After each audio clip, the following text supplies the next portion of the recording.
Hi, everybody. This is the Baseball Hut, the amazing, spectacular, terrific, the great one, the People's Champion. Your host, the Hut, and welcome back to the Baseball Hut. And hopefully, you like this live stream and this video. And of course, uh, leave comments in the comment section if you're watching on replay. We're back here, starting a very busy week here at the Hut. Hopefully, New York Mets are going into Orlando, going into the winter meetings, and we're going to see what they get done because they have a lot of work to do. Even though they've done a lot of work so far, they've been very busy. They traded Brandon Nimmo for Marcus Simeon. They signed Devin Williams last week, so they've been very busy. They said they were going to make moves. They got rid of the entire coaching staff, which needed to be done. Let me say hello to chat. Hello, Greg. Greg Shaw, 5692. Hello, Stony814. How are you? How you doing? How you doing, buddy? So we're going to talk about the Mets for a little bit and in the Hall of Fame, and really all these free agents and all these players that are going to go get traded. They're going to sign with teams. Let's start at the very top. Now, the Mets have a lot of needs. They don't have a left fielder. Don't have a center fielder. don't have a first baseman. Don't have a number one starter. Don't have a number two starter. And of course, do not have a closer. So they got a lot of work to do. And they created a hole when they traded Brandon Nimmo. They do have a second baseman and Marcus Simeon. We have to give him a chance. He is 35 years old. That's the one drawback to him right now is that he's a 35-year-old middle infielder. But he won the Gold Glove last year. He has done a tremendous job with his career as a fielder. Because at one point when he was with the A's, he led the league in errors. So to go from that to being a Gold Glove second baseman, he's a hard worker, and he wants to win. And we'll see what kind of dynamic this team will bring in here. Considering they had a dynamic to have a bunch of nice guys, maybe they need to start bringing some people that aren't so nice, and be a little bit meaner on the field. That's the one problem. Mets had a lot of nice guys on this team, but need a little more kick in the ass kind of thing. But let's talk about Pete Alonso. Where's Pete gonna go? Well, hear all kinds of different things on the MLB network tonight. Uh, a lot of them say that Pete's gonna go. The only guy that was a little bit different was Tom Verducci. He said the Mets had a 60% chance of bringing him back. I'm gonna say 50-50 because I've said for the last few weeks that it's pie in the sky if he thinks he's gonna get 7 years, and at the rate he's going, it's gonna be pie in the sky if he gets 5 years. So he is a guy that is gonna be. I don't really believe there's any kind of um, any kind of like market for him that he thinks he's gonna get that. So I think it's a 50-50 chance he returns. But his percentage, who the hell knows? I'm not a gambling man. I'm not, if I could ask AI, and they might again, of course, say Boston. They've been pretty consistent about that, but we know what Pete can do. He's a great home run hitter. They have to find somebody that can replace him if they lose him, uh, and that's going to be tough. Hello, Master of Coin XRP. So I put the Master is here again. Oh, could say that in a lot of ways. I don't know. I'm back though. I'm back for the moment. Which I do some. I'm going to try to do a lot of live streams this week. Big competition now. Because if you remember, if you go back as far as 5 years ago, and I started doing this channel, there was no competition here. There's none, zero, zippo, nada. Just me and a couple other like losers. I mean, other YouTubers talking about our Mets. But been doing this a long time now. Just 5 years doing this channel. Wow. Lots happened in that time. A lot. But the Mets still struggling. And I will say this. The Mets cannot let this again happen again to them where they collapse in September. They can't have that happen again. Ever again. Like this. This has happened way too many times. And it makes you start to wonder what the hell is going on behind the scenes. It's a little suspicious to me. I've been thinking about that a lot. Often I was like, nah, that can't be the case. But it's happened too many times. Okay? Way too many times for one franchise for this to happen to. But I did not hook up my light here. I don't think I can hook up my light. My light over here, I can't hook it up, I guess. But it's got the microphone in there. But so Pete's going to look for a 5-year deal. He's going to have a tough time finding it. And I think the Mets are pretty much basically hung up on giving him 3 years, which is probably, fair, I think that's very much fair. And he had a big year this year. And I think that the Mets have to sort of be smart about this. And I think they've been smart about his free agency in particular. He blinked last year. I don't think he had any deal last year. This year's a little different. I heard the Pirates tonight and today. The Pirates? You got to be kidding me. The Pirates? The Pirates would be interested in Pete. They're going to sign him? An irresistible chicken sandwich. What's up there, Mr. Chicken Sandwich? Well, the team needs to be tougher mentally. Ridiculous. We needed, 40-plus pitchers and went down in spiraling flames. Really hope the changes from players, coaches makes a difference. We'll see. It's also attitude, too. A lot of the players that have been here that were part of this collapse were Wilpon people. Hold on, I need a drink. Look.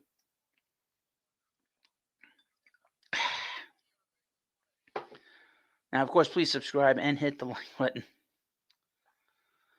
Stony814 says, I saw today that the Pirates are interested in Kyle Schwarber also. I know. I mean, where's this coming from? The Pirates trying to, say that they're going to sign these players, and then they don't. Well, we tried. I can't imagine Pete going to the Pirates. If he goes to the Pirates, he's going to have a horrible time there. They're not going to win. They're going to be a bad team. Even with the great pitcher there and Skeens, they're going to be bad. That would be a terrible mistake. He'd be better off going to Boston. From what I understand, his wife is from Boston, and they met in the Cape Cod League. So that makes a lot more sense. It makes a hell of a lot more sense than him going to Pittsburgh. Makes no sense. You want to go to a winning situation, especially at his age. Want to get to a World Series, you go to a team that has a chance to win, is willing to spend money. Not the Pittsburgh Pirates, whose owner is willing to walk through a gauntlet of fans telling him to sell the team. It's just ridiculous. But it's a domino. If the Mets lose Pete, they're gonna have to figure out who's gonna play first. I would not keep and put Mark Vientos at first. I think that would be a major mistake on the Mets' part to do that. I know that was kind of discussed on the SNY show. I would say this. Little Andy said a lot of weird things during this program on tonight. When he said that the Mets, if they keep Jeff McNeil, I don't remember what he said exactly about Jeff McNeil, but like Jeff McNeil, he was like, the Mets could keep him. And no, he has to go. He's been here too long. He has to go. Okay, can't be in love with these players that have been here since 2019, 2018, or whatever. But he said some weird things, and then he said to Framber Valdez, the Mets haven't talked to him, but according to JP Morosi, the Mets have talked to him today. This is Framber Valdez. You sure about that? Pirate from my entire life. Pirate fan from my entire life. Are you sure about that? I don't know about that. Are you sure about that? Pirates haven't won since 1979, man. It's terrible. I wouldn't go as far as calling Jeff a cancer, Stoney, but you just have to move on from a player. He's been here too long, and I think he's gotten a little comfortable, especially after he signed that contract with the Mets after the 22 season, But I expect him to get traded. I expect him to get traded over the next few days. I expect him to get traded. What are some of the teams? Let me see some of the teams that are rumored. I have my list here. Seattle, Minnesota, that's not going to happen. Angels, I can see that happening. Arizona, Houston, Atlanta, I don't see that happening. The White Sox, I can see that happening. San Francisco, Detroit, San Diego, Toronto, Pittsburgh, believe it or not, the A's in Kansas City. AI had said that the Pirates. One team I don't see him going is the Braves. I'm not going to trade him to the Braves. I don't know where I get that from, but I did find that somewhere. And Minnesota's not going to do that either. But the Pirates seem to be very active. You sure about that? Says must admit Pirates are losers, bad management. Well, they have bad ownership. If you're able to draft some of the players they've drafted over the last 15 years, the problem isn't the management. The problem is the owner. He doesn't want to spend money, and he's one of the richest men in the country. Uh, and most of these owners are, very wealthy. Um, I can't imagine Pete uh, signing with them. Cody Senga, Sony 14 asks, do you want Senga trade? You know what? I can go both ways, but you know what? The guy's he's unreliable. He's always hurt. And if he's not like 100%, and you don't like ease him into the rotation, don't ease him to pitch, then the best thing you can do is probably trade him. I mean, that's probably the best thing they should do. And teams will want him because he's a good pitcher. He's a good pitcher. He's really, really good. But he can't stay on the field. And we know his reputation. Well, I know his reputation in Japan was of a guy who's always hurt. That's why he only got $75 million for 5 years. His high end is that of an ace, but if he can't stay on the field, what have I always said about great players? You're not great unless you play. That's the first criteria of being a good player and a great player is being able to stay on the field and playing every day. What's holding Mike Trout back these days? He can't stay on the field. He's not a great player anymore. He can't stay on the field. What makes Pete so good as a player? He plays every single day. Plays 162 games, no problem. But Senga can't stay on the field. He can't stay on the field. There's no reason to hold on to him. Edwin Diaz. Where's Edwin going to go? Well, it's funny you should ask. I think there's a chance the Mets will re-sign him too, but they're not going to give him more than 4 years or 3 years. I really don't see them giving him more than that because it makes no sense, especially being a reliever. And the Mets have options there if they lose him. One of the options, and I've said this a lot, is Clay Holmes. And you start to see articles coming up and popping up about him being the closer of this team, which he's been a very good reliever. I know he could be a little shaky with the walks, but the Mets could put him in the bullpen and keep him in the rotation. They could trade him. He has so much value, Clay Holmes. They can get really good players for him. I mean, you could trade him as a starter. He won 12 games last year. He didn't miss a start. He was really good in the rotation. Hello, can you behold? How you doing? But Edwin Diaz, keep in mind that he was responsible for the 2019 team not going to the postseason. This is a guy that in 2020 didn't pitch well. In 2020, although we don't count that. 2021 he didn't pitch well again. 22 he pitched great. 23 got hurt with that knee injury, and he's gonna be in the WBC again this year. It's just stupid. Stop playing those games, folks. If I were the Mets, I say, stay away from that. Why play with fire a second time? And then he had a rough year last year. He was okay. He was able to. He had a tough year, but he got on the mound. No problems. Stayed healthy for the most part, but you can see with the injury, hurt him. His pitching this year, he was terrific. Pitched well on a walk year, which is what most players do. They play well on a walk year. Garden State Garden says, my guess is McNeil gets traded tomorrow. Yeah. Well, it doesn't matter between now and Thursday, between now and Wednesday. He will get traded. And like I said, Senga will get traded too. I don't know if he'll get traded this week, but Jeff Kent needs to get traded. He can't stay here. There's no room for him right now with the Mets.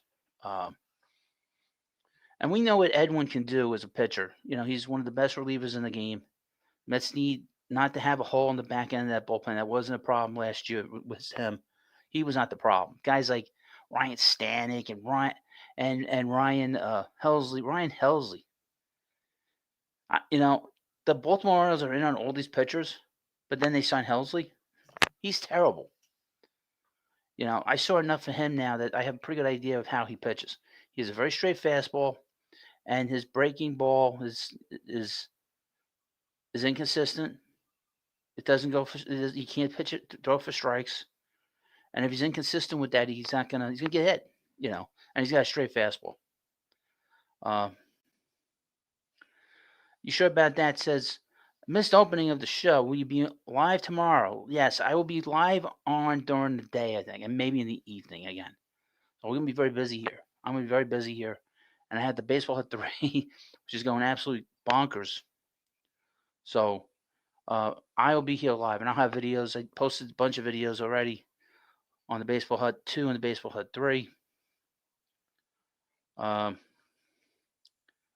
we'll get into this thing about Jeff Kent. It bothers the hell out of me. And I did a funny video on Evan Roberts. And made a fool of himself, but we'll talk about that later. So the Mets are in the market for an outfielder and a home run hitter, a bat. Obviously, they re-signed Pete. That's a big difference. But they're still going to need some offensive help in the outfield to replace Brandon Nimmo. Still shocked that Brandon Nimmo got traded 2 weeks ago. I don't know about you. A Master Coin says, did Manaea ever get the loose bodies cleared out of his elbow? If not, what good is he? Doesn't deserve to be in the pitching rotation. Well, you got to give him a chance. I mean, he pitched great 2 years ago, okay? But he has pitched the same like he has in the past. I don't think he got those loose fragments in his arm. I don't think he's gotten any surgery for it. So the Mets need an outfield help, and they need a bat. 3 names have popped up.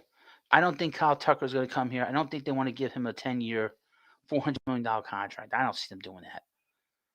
I don't see the Mets doing that at all.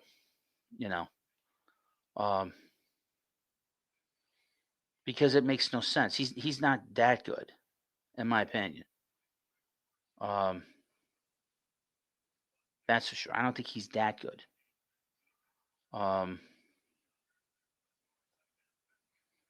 And he's not quite a good enough fit. I don't think he's that good of a fit. Bellinger's a better fit. Because you can play him at first, you can play him at center, you can play him in left. He's a good defensive player. Kyle Tucker is average defensively. And you can't have all these liabilities in the outfield. And if you're going to complain that the problem was bad defense and why you lost this past season, then you can't be signing Kyle Tucker to a 10-year deal. You know what I mean? You got to have a better defensive player than Cody Bellinger. I think they're zeroing in on him. We'll see. I think he'll sign pretty quickly. I don't think he's going to be dragging it out like some of these other free agents. I mean, it's been a real drag the last few years with the signings. I pray to God we don't go into next year with Pete. Okay, just get that over with. As soon as they get that over with, they can figure out what the hell they're doing after that. But if they sign Bellinger, it puts a lot of pressure on Pete whether he wants to come back. Because then they can just say, we'll put Bellinger first and that's it. And then get somebody that's right-handed to play first. Twist Your Dream says, Conforto, Bellinger, Soto outfield until Benj is ready. I don't see them bringing in Mike Conforto. He has not played well for several years now, and he's always hurt.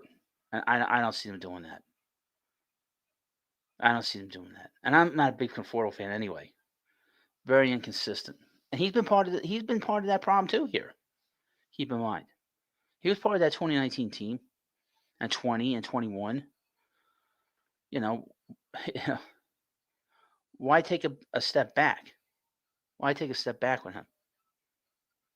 Kyle Schwarber, his name's popped up today with the Pirates of all things. The Pirates have offered him a 4-year, $100 million contract. He's not going to sign that. He's going to want more years. He's going to want a hell of a lot more money for a guy that hit 50-something home runs and a guy that could be a Hall of Famer. You think he's going to be taking that kind of contract? No way. And to sign with the Pirates, I would say he's a winner. He'll probably bring a winning attitude to that team, but I don't see him signing with the Pirates. Twist Your Dreams, just a placeholder for Benj. I don't see that. I don't see them doing that, and it makes them very left-handed. That's the problem. The guys you put there, Conforto, Bellinger, and so they're all left-handed. You want to have balance in your lineup. You can't have all these left-handers. And if you lose Pete, if you lose Pete Alonso, then you have like no, balance. You have no balance. So that's a problem. It's a problem. Um, but Schwarber's a major bat. I don't see them as signing him either because of the fact that he can't really play the field like you want him to. He's a liability in the outfield. You're not going to play him at first because there's a liability there. He's a DH. You want to have some flexibility at the DH spot. And if you keep Pete, you want to have Pete as a DH from a lot now. You want to put him as a DH, in the lineup moving forward. You don't want him playing every day at first. So that's something you got to sort of keep in mind. I think Bader's is a fine name because we know what Bader can do. And Bader's a funny player because he goes through these streaks where he's like super hot, like how crazy he was against the Mets, and then you see him get ice cold. He's one of the more inconsistent guys in the majors. He had a good year. When he was with the Mets, and then he got ice cold at the end. I don't know if he was dealing with an injury, but he got ice cold, and then they started playing Taylor a lot, and Taylor had a lot because Bader's a very good player. I think Bader's a very good player. He's a winning player, but he goes through these stretches where he's ice cold, and it's tough. It's tough to it's tough to watch a lot of times. Especially when he was here. Joy B7 7735. I think Pete is going to Boston. What we'll say? They keep bringing up little Andy, as we like to call him, keeps bringing up Jake Myers. Stay the hell away from him, please. He can't hit. Okay? I like players that are good defensively but can hit. Okay? He's just another Jose Siri. Stay away from him. And little Andy and SNY are pushing him on us. I don't want that player. Let him stay in Tampa Bay. We brought in a Tampa Bay player with Siri, and that was an embarrassment. It was a disaster. Wonderful 887. They're floating 3 years for Bader. It's instantly for such an yeah. If he's looking for 3 years, that's pie in the sky for him too. 3 years for him. Twist your dreams. Who do you want as a placeholder for bench? First of all, we don't know when bench is going to be ready. Okay. I don't know. Placeholder for bench is not a priority. Okay. Okay, they have time on Taylor's. It's not a priority. Mets have bigger fish to fry than who the second outfielder is going to be there. That is not a major issue. Mets can find anybody to bring in here to be the guy until bench is ready. But Jake Myers is not it. Sorry. He will frustrate the hell out of us with the bat because he can't hit at all. And we know when players come in here, especially playing City Field, they hit less. So there's no reason to bring in a guy that struggles offensively already, and it comes here and struggles more. I don't want to deal with that. Thank you. I'm not naming anybody because I don't think it's that big of a deal. Twist your dreams. You're trying to twist my, you know what? It's not going to work because I'm not interested. To me, that is not a big deal. We'll move on. Now the pitching. Framber Valdez apparently met with the Mets today. Okay. And he's also spoken with the Giants, and he's also spoken with the Orioles. Apparently, he has a thing for the color of orange because this is a guy that's played with the with the Astros, and they always wore orange in their uniforms since he's been there. And he's interested in Baltimore. He's interested in the Giants, and is interested in the Mets. So I thought that was kind of curious, and maybe that's one of the reasons why it was just a random thing, just a random thing.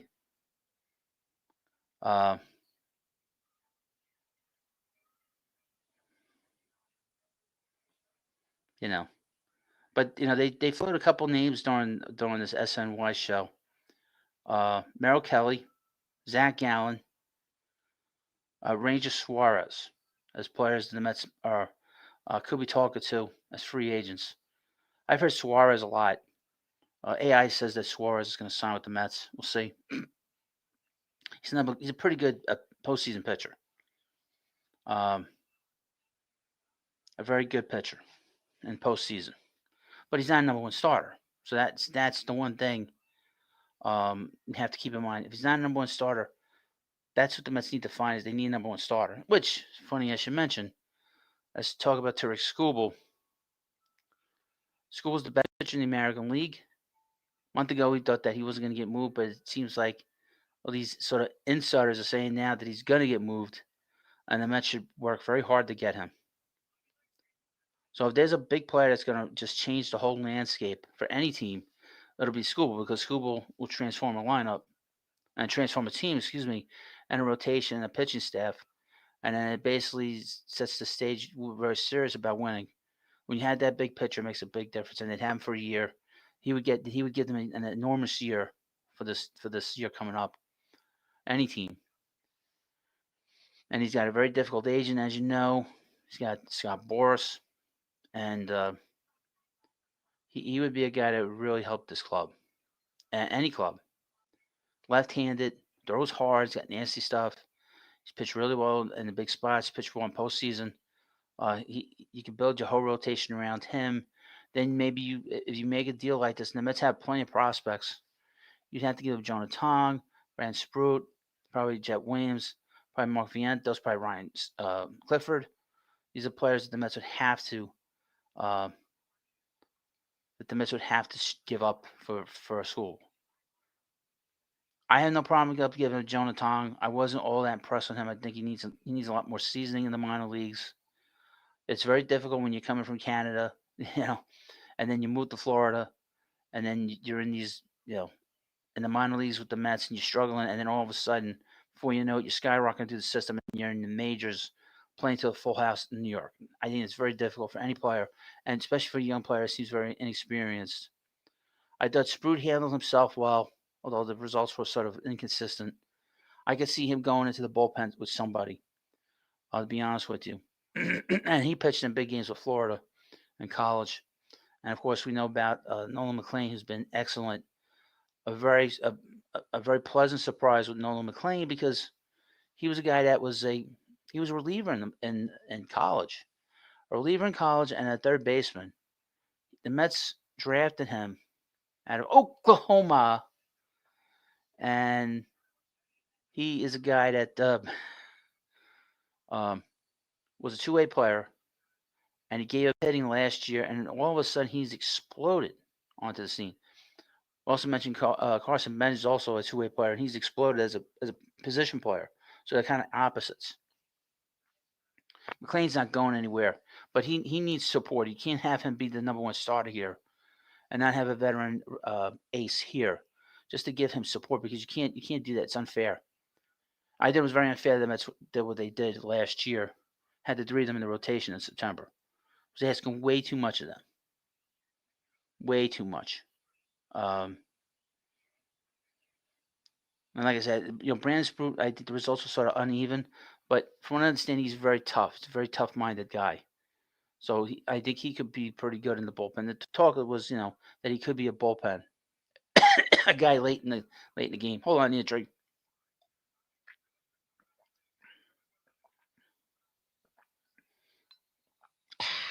And I think Jet Williams would be a guy that's expendable in any kind of trade for Skubal because Williams doesn't have really. He can't play second now because the Mets have a second baseman.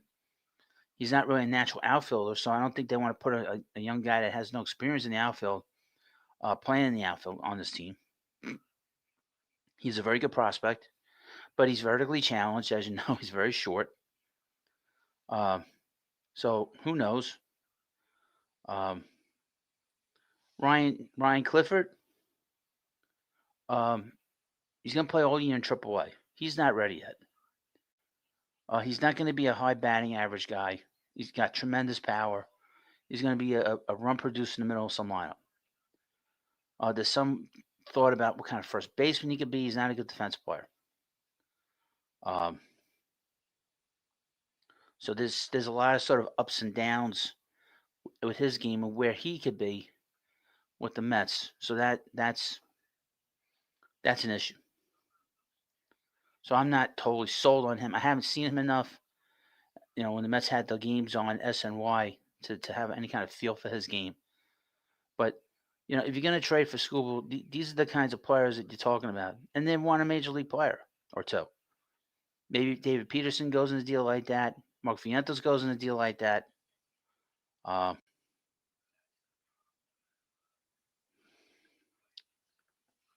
Wonderful 8887 says, do you have a personal favorite prospect? One you like more than the other rankings? Not really. If I haven't seen the player, okay, I'm not gonna be telling you, oh, this guy, he's gonna be so good. But I haven't seen him. I will never lie to you when it comes to these players. If I haven't seen a player, I'm not gonna tell you what I think about him if I haven't seen him with my own eyes. It is hard to judge. I was not impressed with Nolan McLean in the games I saw him pitch in the minor leagues, but his stuff played up when he got here. If I'm not impressed with a player, I'll let you know. I wasn't impressed with Brand Sprout. I wasn't really impressed last year with Kevin Parada when I saw him. Sarah Madre says, any word on Christian Scott? Outlook. He just has to pitch. He's going to pitch in the minor leagues. With him, it's about health. I mean, the Mets were very concerned about him in 2023 in his elbow, that he didn't pitch much. And then last year, I was concerned when I saw the first start. He pitched pretty good in the first start, but his starts seemed to sort of fizzle out to where he was walking batters. This was not a kid that walked anybody in the minor leagues. This is a guy that had great command in the minor leagues, and to see how there is no outlook. He has to stay healthy. That's the outlook, really. Him pitching is not, and helping the Mets is not the priority. But Christian Scott is about staying healthy for the year.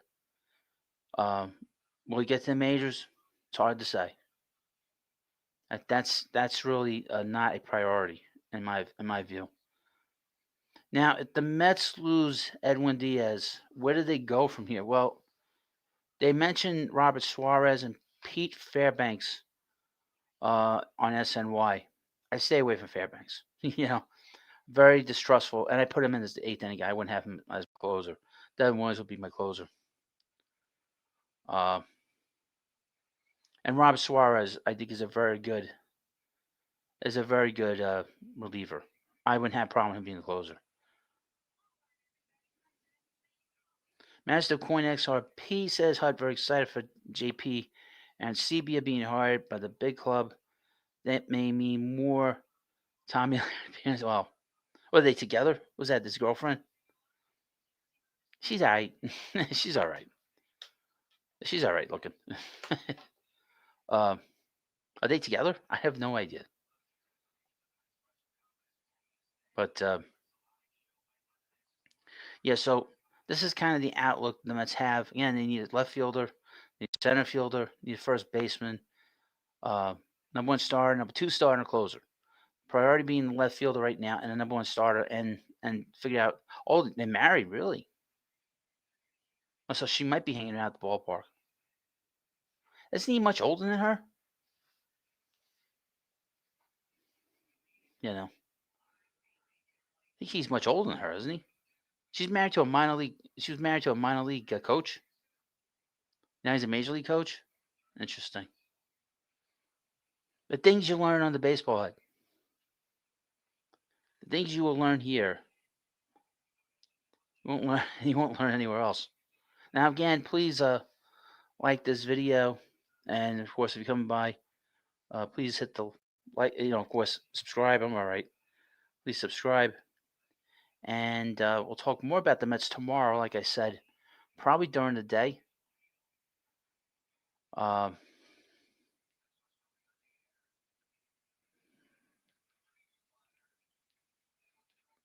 And we'll be back again tomorrow night.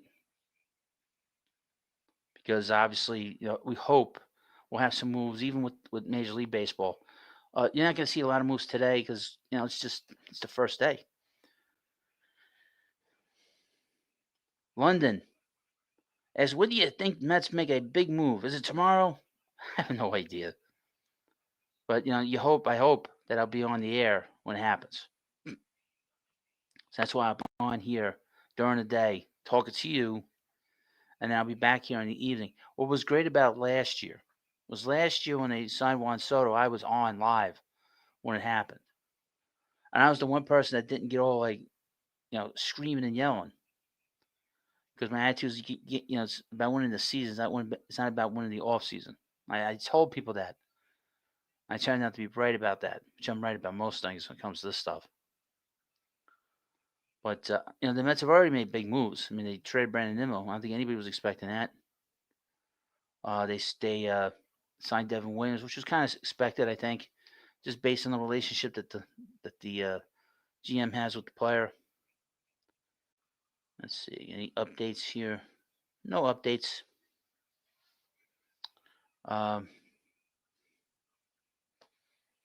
But we'll go through a lot of stuff. I'll have videos up during the day. Hopefully, I'll have shorts up during the day. A lot of rumors today. A lot more rumors than we had last year. So I'll just keep you up to date, especially if you're not on X. Try to get live streams up. Try to get videos up. I'm not really a reporter, so just sort of going with the flow like you guys are going through the flow. Now, we had this Hall of Fame vote tonight, and I was very bothered by some things that were said during the broadcast in the MLB network. One of the things that the guy that runs the Hall of Fame is he mentioned how they look for integrity and character and all these good qualities, all these human qualities. Jeff Kent had none of those things. He's a horrible person. He was a horrible person to deal with his teammates.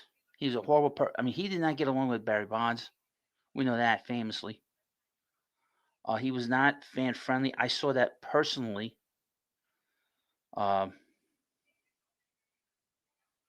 And the numbers are there.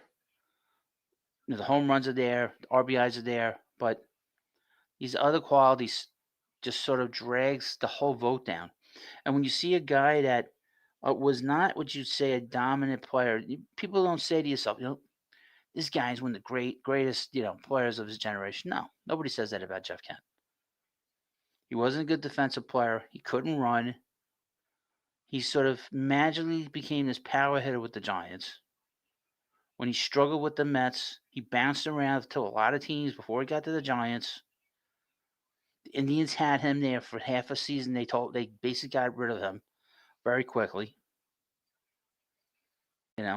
He did not get along with his teammates in Toronto.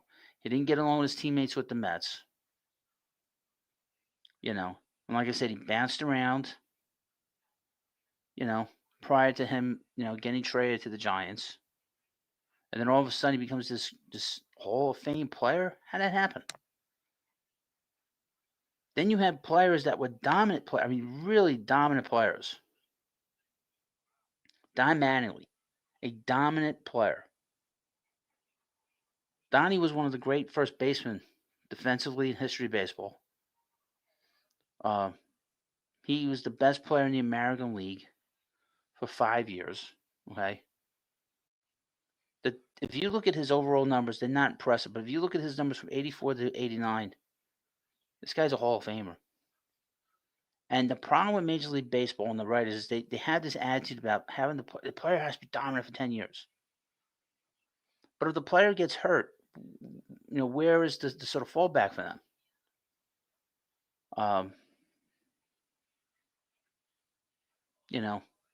In the NFL, players get in the Hall of Fame all the time. You hear about this criteria for the players in the Hall of Fame. But meanwhile, you got some of the worst human beings possible in there. I mean, really tough guys. Aren't great teammates. We're nasty to the to the fans. And we're difficult to deal with. And Donnie was a great player, a great guy, a leader on his team. He didn't get in today. Dale Murphy, who was a dominant player in the National League and one of the best players in the National League, probably the best player for a couple of years, won 2 MVPs. He didn't get a sniff either. Why? Because he had 7 great years, not 10 great years. It's crazy. The criteria is just strange. And then Carlos Delgado, who we saw here, he was great. He was a great hitter. Great, great clutch, a great clutch hitter, just terrific. And put up huge numbers in Toronto. He don't get a sniff by the writers. And he got awfully close to getting in today. He needed 3 more votes, and he was going to get in today. And I would say this: if he was up at the plate against the Cardinals in Game 7, he would have gotten a hit. There's no doubt in my mind. He had a great series. He would have gotten a hit. No doubt about it. You talk about Jeff Kent. Go back to Kent for a bit. He got in today. And then we have a guy that is a great player, and that's Lou Whitaker. The numbers are very similar. It's a different era, so the home run total is going to be lower. He had over 200, or close to 250 home runs. Had a higher WAR, was above replacement. 4 Silver Slugger awards. Won the Rookie of the Year in 1978. 3 Gold Gloves. This guy was a great player. Great second baseman. He didn't get a sniff. Why is he not in there? And the travesty of what these guys do in this different versions of the Veterans Committee. You have Dick Allen, who's trying to get in the Hall of Fame before he passed away. They finally put him in after he passed away. It's just crazy. Dave Parker, who everybody knew how sick he was the last few years, it was Parkinson's disease. And he finally gets in, and the poor guy can't enjoy it because he dies before he can do his speech. And the funny thing is, he said he wasn't going to do a speech because he wasn't going to make it. But you have guys here that are getting up there in age that are great players, and that they're putting them in after they die. Look at Gil Hodges. Gil Hodges should have gotten in when he was alive. Been away 50 years. Or 60 years or whatever it was. Keith Hernandez. Look at Keith. I was thinking today, if Manley got in, Keith should get in because they were contemporaries. They're always compared to each other. And Keith is the greatest defensive first baseman of all time. And he won. He did things that Manley didn't do. He won. He also won an MVP. Won a batting title.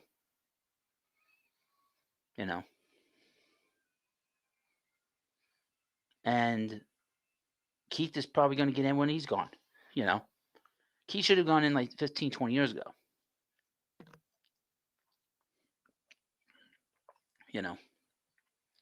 It's from Mets 973. In your opinion, who do you think will be the opening day left fielder? Who's starting pitching they'll acquire? And does Diaz Alonso resign? I think Diaz and Pete will both sign with the Mets. Who will be the left fielder? I say Cody and Bellinger. I think Framber Valdez will be in the Mets rotation. And they'll sign some other, probably right-hander from this group of Kelly, Gallen, and somebody else. Well, part of the problem is the writers, they're the gatekeepers. And we know the writers are scum. They lie all the time. They cover up all kinds of stories about what's going on with the players. I mean, they knew about the steroids, which brings me to the steroids. Bonds, Clemens, Sheffield didn't get in. They had less than 5 votes. They got to wait till 2030, 2031 to get in. And Fernando Valenzuela didn't get in. But I don't think that Fernando is a Hall of Famer. He had a great start to his career, but it fizzled out. I think he was kind of older than he actually was. And they said he was. But the problem is you got all these great players that aren't in. Players that were the best players on their teams, they're not in. Winners, all this other stuff. I was thinking about this today. About Harold Baines. Harold Baines is a compiler. what they call a compiler, a guy that just puts up numbers. He's not the best hitter on your team. He's not the best player on your team. He's Nobody ever got excited that he got traded to your team. He was a professional hitter, but he was not, in my view, no one ever thought of him as a Hall of Famer. Okay, he wasn't a great player. You watched him. He was a good hitter. Had a lot of home runs, had a lot of hits, 2,700 hits. He's in the Hall of Fame. Why? Meanwhile, I was looking at Rusty Staub, and Rusty's numbers are similar, but he played for a long time, like 20 something years, almost as many years. The last 5 years as a pinch hitter, Rusty could have pushed very hard to be somebody to get 3,000 hits, and he didn't do it. He wanted to have his restaurant in the city, and that was it. He didn't really want to play every day, you know. And Rusty never got a sniff, as far as I know. It's terrible. And you can't find a more sort of a guy with great integrity, great character when he played than Rusty. Master of Coin says is the same. It's the same as the Hollywood left voting for and celebrating each other with those stupid Oscar Emmys. Well, it's a little bit different because it's a lot of favoritism. I mean, David Ortiz is in the Hall of Fame, and this guy, rough guy. I mean, he got shot because he was fooling around with some gangster's wife, supposedly. You know, but now we're gonna have a returning group of players. Um, from last year's ballot and some new guys. Here's the new guys: Cole Hamels and Daniel Murphy. Daniel Murphy will be one and done. Cole Hamels will be on for a while, but there's a guy who wasn't a good sportsman, uh, a big time jerk, a jerk just like Chase Utley is, and Jimmy Rollins. Always talking about the Mets. Little guilty conscience, I think. There, Andy Pettit is still on the ballot. You believe that? Cheater. Again, another cheater. Manny Ramirez. He's on the ballot. A Rod, another guy. He's on the ballot.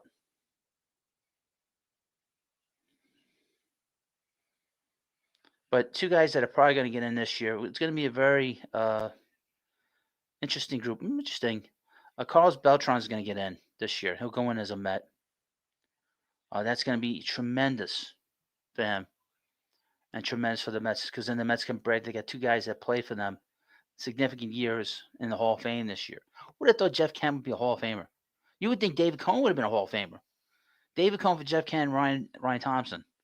I saw a tweet by Howie Rose, and Howie said, a guy like Al Harris, marketing guy, traded David Cohn for a future Hall of Famer, and then Joe McIlvaine, who built the '86 Mets, traded Kent for a broken down Carlos Baerga. That's baseball. That's how it is sometimes. It's how sports is.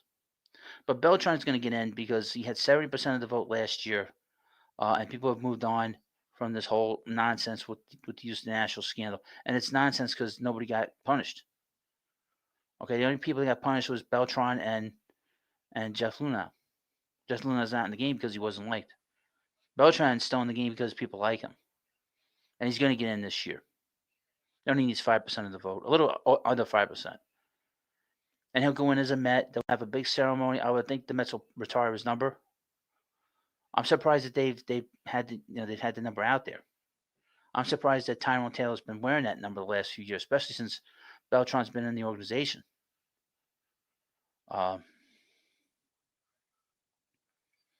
And Andrew Jones is going to get in. He had 66.2% of the vote last year. So I think he's going to get awfully close, and he'll probably get in. So we'll have about three guys that get in. And we might see Gary Cohen get in. He might get the Ford Frick Award. I don't think they voted for that yet. Anna Butt said this. Will Joey Votto make the Hall of Fame? I think so. Master Coin asked me, David Wright needs to get voted in just to class up the joint. Right. Well, David, he's on this. This will be his third year on the ballot. Okay. So we will see where he is in a month. Last year, he had 8.1% of the vote. He had a little over, I think, 6 or 7 last year or 2 years ago. So we'll see where he finishes. Yeah, you gotta laugh at you. Why not? Gotta laugh at names, man. Give me something. I think David will be one of these players that'll be on this ballot for a long time, just based on his character. And I think also the Mets retiring his number this year. They put him in the Hall of Fame. There was a focus on him this season, and I feel, and this is how I feel. David Wright was a better player than Scott Rowland was. Okay, Scott Rowland was a guy that was a great defensive third baseman. He's top 3 or 4 defensively, but I just don't. I was never a fan, and the fact that he's a first ballot is ridiculous. If you look at the sort of the solidity of David's years, those years were better. He's a much more consistent offensive player than Rollins was. Scott Rowland, excuse me. So that's why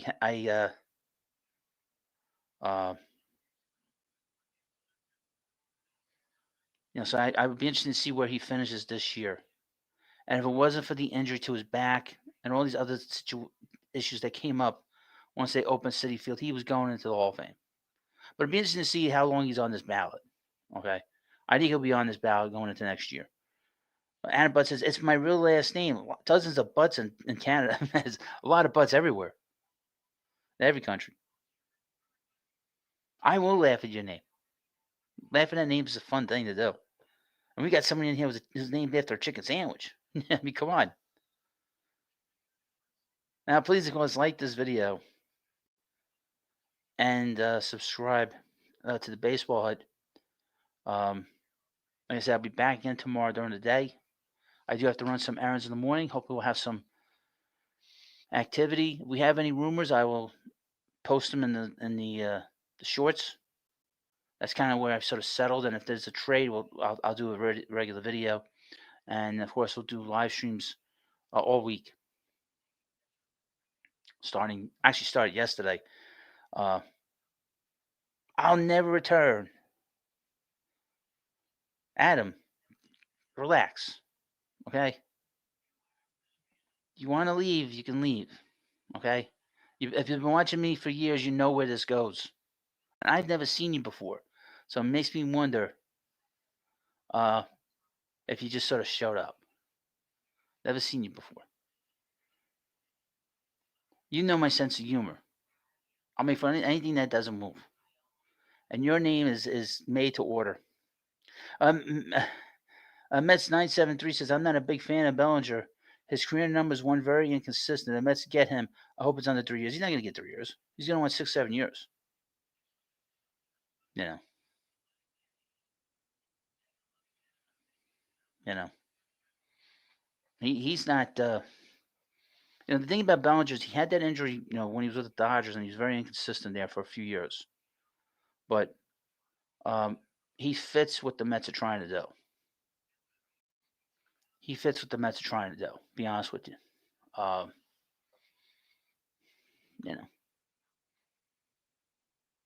But he showed me that he can handle New York, obviously this year. I don't bother the Yankee fans. Excuse me. It'll really bother the Yankee fans greatly if he comes here to the Mets, because then us Met fans can make fun of them again. See, the problem with Tucker is he's going to want 10 years.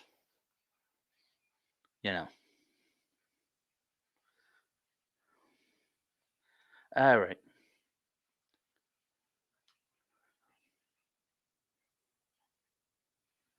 Bye-bye. Get over it. Bye-bye. You don't have to worry about Mr. Butt. Mr. Butt acting like an ass. Bye-bye. Abel Santiago says, what do you think of McNeil as a player? I like McNeil, but the problem is that he's very inconsistent. We know he cares. We know he plays hard. That attitude does rub his teammates the wrong way. he's a player, but what kind of player is he? 1 minute he's a power hitter, 1 minute he's not a power hitter. He's Ichiro light. Then he goes through these stretches where he doesn't hit for a long time. Then he gets mad, starts throwing his helmet around, gets all frustrated, very combustible.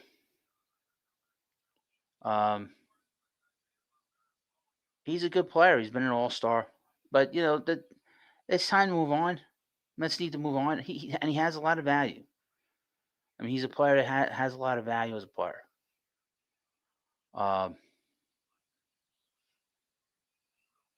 The Giants are interested in. Okay, a lot of teams are going to be very interested in it. A lot of teams are going to want to sign him trade for him. Excuse me, and because he could do a lot of different things. He's a good defensive player. He doesn't strike out much, which is unusual for today's game. There's a lot to like about his game, but he's very inconsistent, and that inconsistency, we can't have that here anymore. That's been the reason why this team has struggled for all these years with this group, is because they're so inconsistent, and they're inconsistent as a group, as together. And he's 33 years old. He's getting up there in age, so you want to move on. Mets 9 cents. Why can't McNeil just stay on the bench? He's in his final year of his contract. Let him be a utility player off the bench. Only reason why he should be traded is because of his beef. No, I think it's more than that.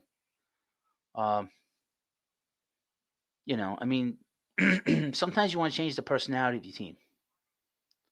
And we don't know what happens behind the scenes here. Okay? I know one thing, Lindor doesn't like him. Okay, we know that. Because look how long it took him to give him that car. When he promised to buy him a car if he won the batting title. So Lindor doesn't like him. But I don't think this has less to do with Lindor and has more to do with what happens behind the scenes. And I don't think Lindor is a leader. Okay, if you want to be honest with you, I don't think Lindor is a leader. He's just not a leader, in my opinion. Now, Juan Soto kind of said that during the season, that Starlin Marte is the leader of this Mets team, that he is not, and that's telling. That tells me a lot, to be honest with you.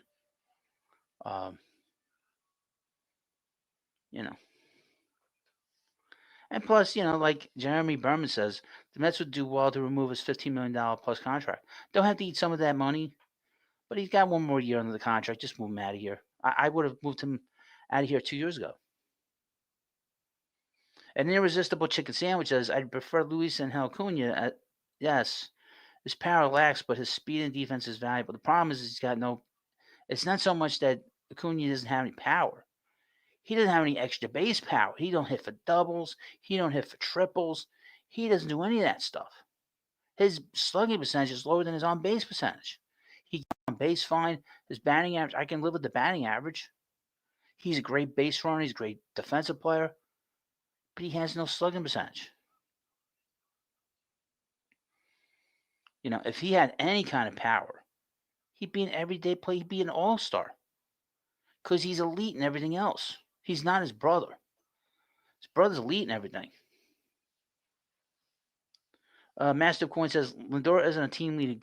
He's always goofing around and jokes with the other team. It pisses this fan off. Well, it does. It should. And the fact that we were hearing about Lindor, that Lindor and Soto's about winning, is about doing the work and going home. And Lindor is about fashion. And I was like, that's strange. That's strange. So that kind of told me that there's an issue. And plus, I thought the way the media had been talking about Lindor, saying he's the leader, he's the leader, he's the leader. I'm like, I haven't won anything. He's not nearly as clutch as he should have been for the first few years here. And I was like, let's give him time. But either he has it or he doesn't. And I think the fact that he was so involved with the thumbs down with Baez and with a few other players Kevin Pillar was another one. That says a lot.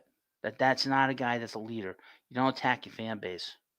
That really, I've had not too many moments in the history of this channel where I've been pissed off. When the Mets had that whole nonsense come out about the thumbs down, I watched it, after the game. I flipped out. I was so mad. That's about as mad as I've been. Plus, when the Mets lost this year, I was mad.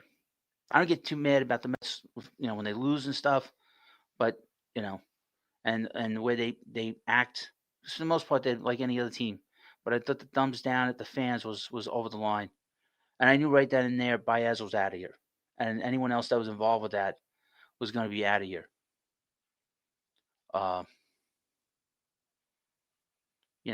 and unfortunately with Lindor, they were so quick to sign him to a big contract, and not give the market a chance to to settle in.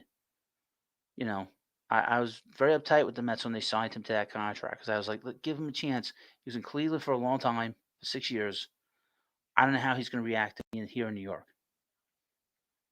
He says the right things, but since then, but that was a major problem that first year. Okay. Even Carlos Beltran didn't act like that. Beltran was pissed the second year. It wasn't for Julio Franco, he probably wouldn't have had a Hall of Fame career with the Mets if it wasn't for him. Tell him to go out and take a curtain call. Jeremy Burns says the Mets need a player like Cliff Floyd to bat fit. You know what? Well, I don't think he can do that anymore. Cliff Floyd is a really unique player. Another guy that couldn't stay healthy, but he was love Cliff Floyd. Love his attitude. Great leader. Has had a lot of leadership on that team in 2006, and he was probably the leader of that team. Once he was out of that clubhouse, they lost a lot of leadership. And he had a bad at bat in Game 7, but that wasn't his fault. Sometimes he just had bad, and he was hurt. And Mets really missed him in that postseason, especially against the Cardinals, because that's a guy that I trusted with the game on the line. But he was a good player, boy. But they didn't bat him fifth on the 2016. He batted sixth on that lineup. He batted behind David on that line. That was a good lineup. Top to bottom, boy. That was a hell of a good lineup. I think there was one out in that lineup. One out. Maybe Andy Chavez at the bottom of the lineup when he batted eighth. That's the only out on that team. And they had Xavier Nady on that team, and Cliff in left field, and obviously an excellent infield, and the guy behind the plate. Del Duca was so good.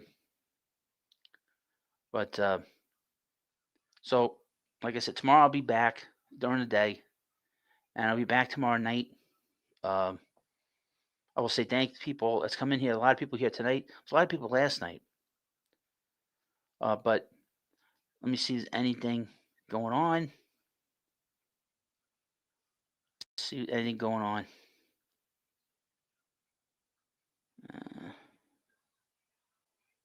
Any updates here? Now, again, please subscribe to the baseball. Okay, get a little thing from MLB trade rumors. Mets and Giants meet with Framber Valdez in November. Oh, they met him last month.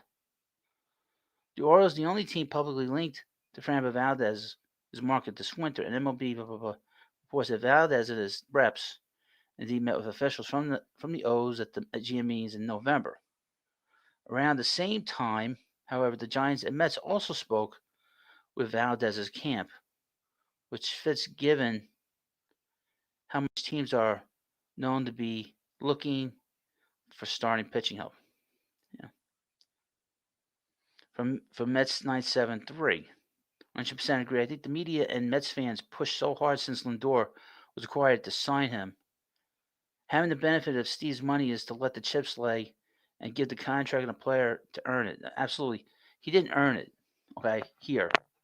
Okay, playing, and it's funny. Look what they did with Jose Ramirez. Jose Ramirez, they kept him. He was same age as Lindor, and they kept him, and he continues to be a great player. I don't know how he would play here, but I'm just saying, they were they focused on who they wanted there on that team, and they don't sign players to any kind of contracts. And he's going to finish his career with the Indians. We'll call them the Indians. Um, but we'll we'll continue to monitor the situation with Lindor. But he's not captain material.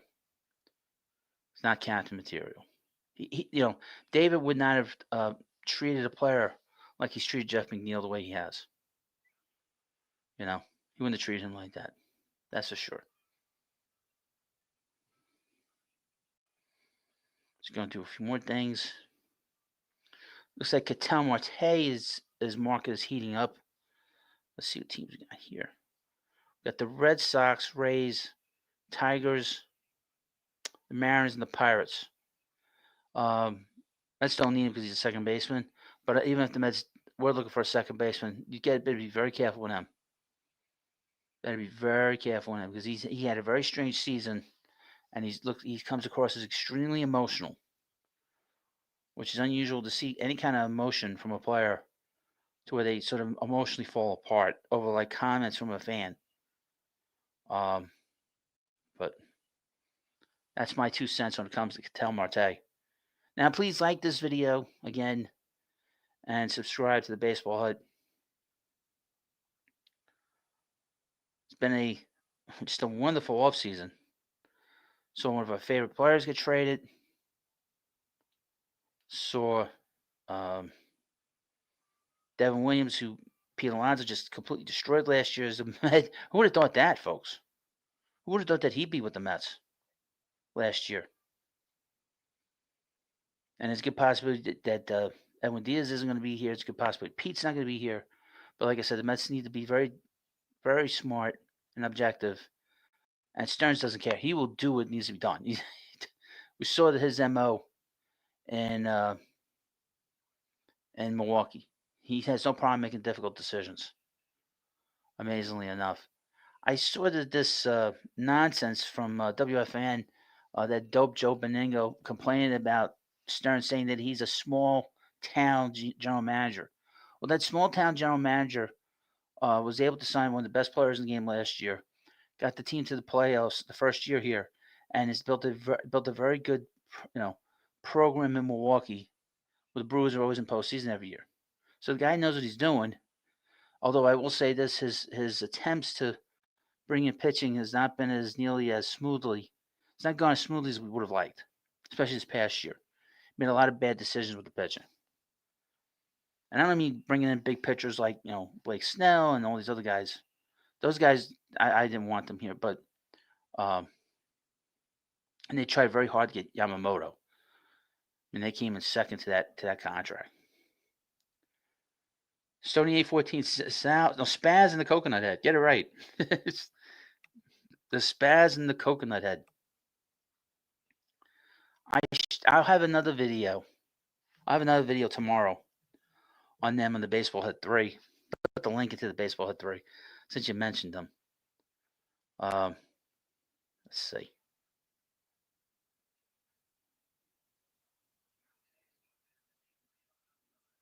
Jeremy Berman says his worst move was let's see. Was the Montas. Right, that one was bad. Yeah, that was stupid. That was dumb, folks. That was dumb. That was not a good move at all. Because he did not pitch well with the Yankees. Okay. He didn't pitch well with the Brewers last year. He was terrible with the Brewers. There was absolutely no reason for the Mets to make that move, and I was pissed off by that move. Because that's him trying to be a little cute, Trying to be a little cute and trying to, squeeze something out of him. Trying to squeeze something out of Montas when he doesn't have it. That's a move that didn't make any sense at the time. I will give him kudos on Clay Holmes because Clay Holmes pitched really well. And the Mets could still put him in the bullpen. They can put him as a closer or put him as the eighth inning guy. That's what's so good about Clay Holmes. That was a great move. Keep an eye on Seth Lugo with the Royals. Maybe he gets moved this offseason. Chicken Sandwich says, I'm glad Montas, Mullins, and Helsley are gone. Absolutely. Ryan Helsley absolutely destroyed the Mets second half. He's the reason why the Mets aren't in postseason. Or weren't in postseason. Was the way he pitched. He'd come in the games with the Mets 3-4 run lead, and then he'd cough it up. And then he says, well, I'm tipping my pitch. You ain't tipping your pitches. You're not throwing strikes. You can't get your breaking ball over for a strike. And your fastball straight. Nothing more complicated than that guy. Nothing more complicated than watching him. So I'm tipping my pitches. Bullshit. You ain't tipping your pitches. You make bad pitches. Stony 14 says, where did Mullins go? Mullins went to Tampa Bay. So he'll play well. They always squeeze a lot of liquid out of a dry stone. He'll play well there. You know. That's for sure. Now, of course, as I'm getting tired now, long day. Hopefully, if you're watching on replay, of course, please leave comments in the comment section. A lot of people left a lot of comments today from the hell's going on here? It's off. A lot of people left a lot of great comments. From Mets 973, the good signings, Clay Holmes, Soto, obviously, Manaea the first year, and Severino. Absolutely. Those are good moves. Those are good moves the first year or so. But, now we're in this third year of this situation with Stearns. And we'll see how Devin. I think he'll be fine. I love the fact that he made fun of the Yankees. Guys that want me out of here are still mad at me. So I kind of like that sort of breaking balls a little bit. But he's got to prove that he can pitch with the Mets. Like I said, more pressure with the Mets than it is with the Yankees, quite frankly.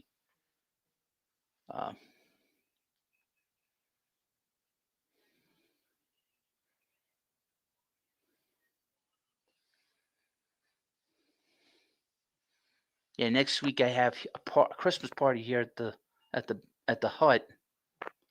And I'm hoping my friend can come. Hoping my lady friend can come to the party. Family's coming, friends are coming. They have a grand old time. We had a great time last year here, the first year at the grand new hut, and hopefully she can make it next week. Wasn't sure what was going on. She sort of she had to get a second job. Things are tough there in the city, so she had to get a second job. I talked about her last night, how she's had it very difficult, especially since her mom passed. No, but anyway. Now, of course, we'll be back in tomorrow during the day. I'll have videos up during the day. Shorts, if there's any rumors, there'll be shorts. YouTube has like three audiences I've sort of come to discover. There are the regular videos that people will watch, 10-minute videos, 15-minute videos. Then that's one group of people. Then we have another group of people, which is you guys, which basically you guys, you all watch my videos, but they get different people that participate in the chat. And then there's people that watch the shorts, and the shorts are basically they're like drive-by videos. You scroll down on them, drive-by video. That's the best way to describe them. A drive-by. And so that's kind of how I've sort of settled in on the kind of things I talk about. So you'll see a lot of rumors on there on the shorts. And Mets 973. Do you think the Mets will make a big trade for a starting pitcher? Well, the big guy is Scooble. I said earlier that Valdez, Mets going to sign him. That would make the Mets very left-handed in their rotation. Maybe you trade Sean Manaea to the Tigers. In a deal. See, to me, you can't have all these lefties in your rotation. You'll have, just think about this. You'll have, say you sign Valdez, okay? So I think the Mets are going to sign a starter and trade for somebody. So if you sign Valdez, you trade for Scooble, you have David Peterson in this rotation, you got Sean Manaea here, and then you got Clay Holmes, and we haven't talked about Nolan McLean. If you trade um, Skubal, you would think that one of the lefties will go in a deal. I don't think the Mets would have a problem trading Sherman. Okay, he's been traded before by his teams, and David Peterson's certainly a player that could get traded. He's going to be on the last year of his contract, and the team can sort of look at him, say they traded him to the Tigers. The Tigers can come back and tell their fans, look, we lost Skubal, but we brought in this all-star, David Peterson. The only reason he didn't have more wins and do better is because he ran out of gas because he was coming off an injury the year before with his hip. But we expect him to pitch really well. So that's the one thing about bringing in Skubal and having assigned Valdez. It's too many lefties in your rotation. You want to have it be 3-2 in terms of the ratio, 3 righties and 2 lefties. That's what I always watched. When we were growing up with the Mets in the 80s, Mets always had 3 righties and 2 lefties. The 3 righties were Doc, Ron Darling, Rick Aguilera at times, / David Cone, and on the left side, Bobby Ojeda and Sid Fernandez. That's what I grew up with, and I believe that 3 righties and 2 lefties, because then you can break them up. You can do righty, lefty, righty, lefty, righty, lefty. So I don't like, and it's funny that one year the Mets didn't have a lefty in the rotation. It was 2008, 2004, whatever it was. But you don't want to have too many lefties because then you don't have like a variety of different angles, a variety of different pitching. But the Mets are more likely to sign starters off to what I see with the market than making a trade. Mets 973. I don't know if the Tigers would want Minaya unless Mets pay a good amount of his contract. On a side note, I don't want to trade Sang. I still believe in him, but he's got to stay healthy. Keep an eye in mind of this is that David Stearns didn't sign him. Okay. Billy Epler signed him. I would say this about the Mets and Billy Epler: the Mets shouldn't have fired him. Should have kept him here as the general manager. Only because I really feel they'd lost a lot by losing him when it comes to these Japanese players. Because you could always throw him out there, if you're the Mets. He is a really, one of these guys that has a big resume with these Japanese players. You sign Ohtani. You bring Ohtani over, that's a big deal. And he had a very good relationship with the Japanese players and the Japanese culture there because he was a scout for the Yankees there. So that's the one thing I wish the Mets had not done is fired him. I don't think he did a great job at the pitching side, but that is something that's that's something you can't buy, is having a guy that has a good relationship with the Japanese players.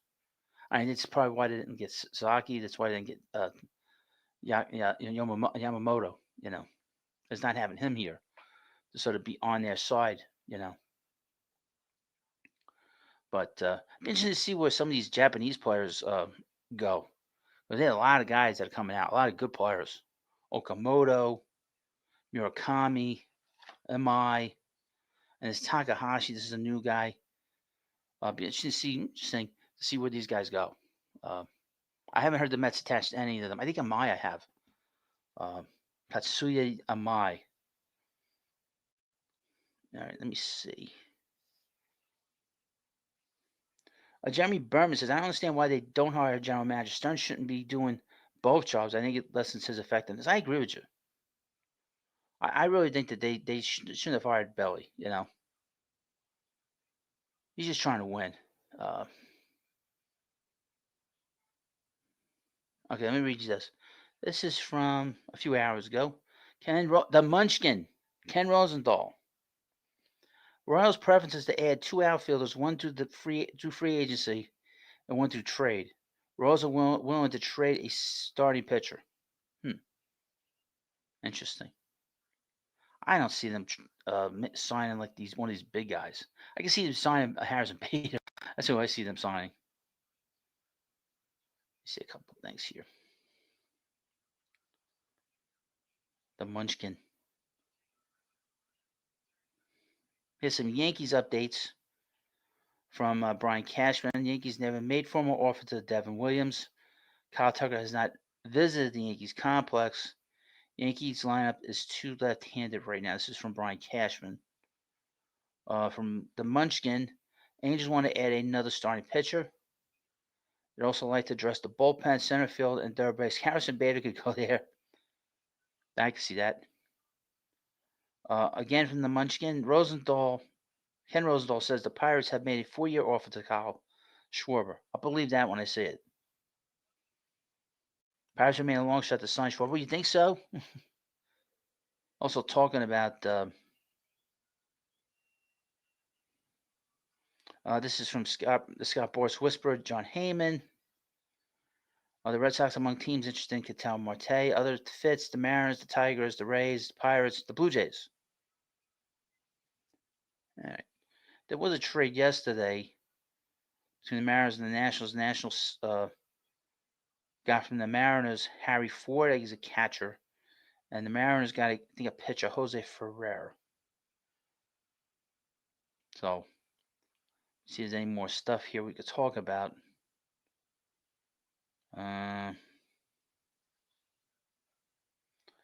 Mets 973. I'm definitely interested in trade for Buxton. I get his help, but I'm interested in DHing him. He only has 2 years left on his contract, and his contract is cheap. He had a great year of offense. I stay away from him. I think you answered your own question. If there was a question there. The guy can't stay healthy. Okay, the YouTubers are all enamored with him. He doesn't want to play. He signed a big contract to stay in Minnesota. That is a red flag for me. That is a red flag. Because you want a guy that wants to be in a big market or feels he can handle a big market. He never went to free agency. I would not touch him. And he's always hurt. And when he's not hurt, he doesn't play well.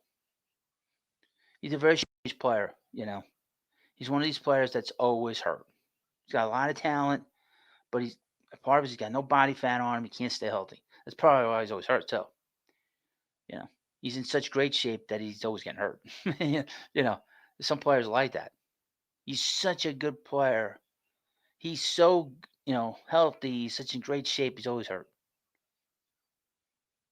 I can understand why people like him so much, but and he's not going to DH. He's going to play center field. You know, that's for sure.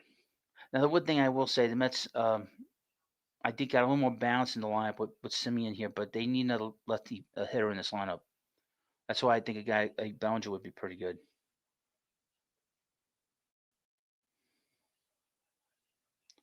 He's not going to be a DH. Any team's going to pick him up. They're going to want to play him in center field.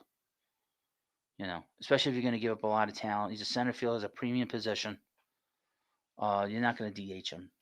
You know, that's just my opinion. I mean, if you're going to DH, if you're looking at him as a DH, you're not going to want to give any of bigger prospects. But if you're going to play him in center field, they're going to want a player. They're going to want players that are for a center fielder. You know, that's just how it is. So again, I'm gonna end the live stream because I'm getting tired. It's getting late. Had a very long day today. I have to go to bed and tired. But I want to let you know I appreciate the time you take to watch. I'll be back in tomorrow. I have plenty of stuff on here for you. I'm not gonna get crazy. I'm not one of these YouTubers that screams if a player doesn't come here, or a player doesn't stay. You know, that's 973. Fair enough. I appreciate your feedback. Thank you. No problem. I mean, I will have a conversation with anybody here. That guy from before, the guy comes in. His name's Adam Butt. For a guy like me, that's made to order to make fun of. You know, Jeremy Burns says 7808 says, enjoyed the live stream. Thank you. Well, thank you for coming by and watching. You know, and I appreciate all you guys. You guys have been here with me since the beginning. So I'm not saying we're family, but we're good. I'm good with all you guys. Mets 973. I'm Randy. If you do remember me or not, no, no, no, I don't. Stony 814. I'm tired too. Have a good night, Hud, and thank you. Well, get some sleep there, Stony. Get some sleep. I appreciate it. Now get the hell out and hit the sack. I'm tired myself. Been a long day. But again, I'll be back tomorrow.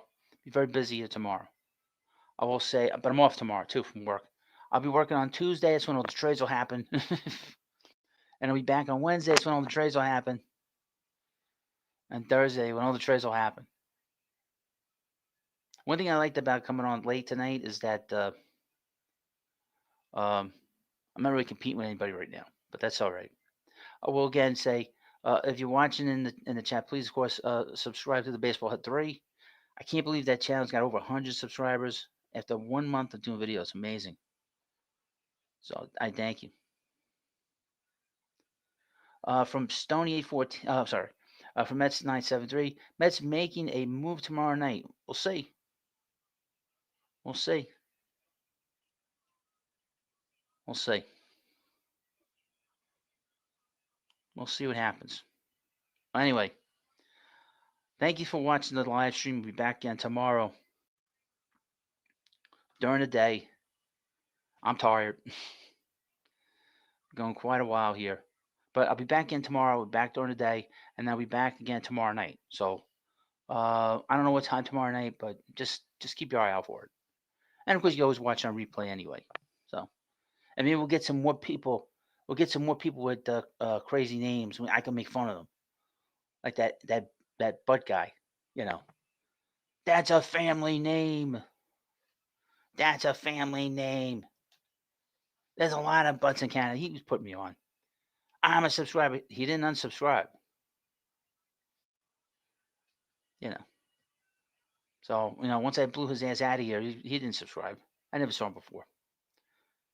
I don't have any guards on the streams tonight. I don't really need it these days. But thank you for watching the video. Please, again, if you're watching on replay, leave comments in the comment section. Thank you for watching. Please subscribe to the Baseball Hut.